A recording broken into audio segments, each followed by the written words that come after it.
sa totoo lang, when I first worked with Angelica, na-turn off ako sa kanya eh. Kasi, Because?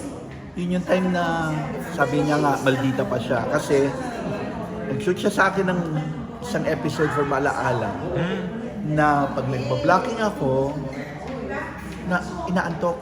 So, yun, yung ganon. So parang, pag tinatanong ako every time, sino mga artistang ayaw mo na makatrabaho ever? Isa sa Angelica sa mga sinasabi ko. Pero nung nakatrabaho ko siya sa, sa Playhouse, ibang-iba na siya. So may mga artista palang nagbabago din. Siguro dulot ng pagiging nanay na nila, o yun. Sandali, kinalakan mo siya, sinigawan mo siya nung antok-antok siya. Hindi ako nagagalit. Sinumpa mo lang, ayaw mo makapag. Pero kasi, parang hindi ko naman talaga ma-avoid na, o hindi ko naman talaga, hindi ko gusto yung makatrabaho sa Angelica. Kasi ang galing-galing niya.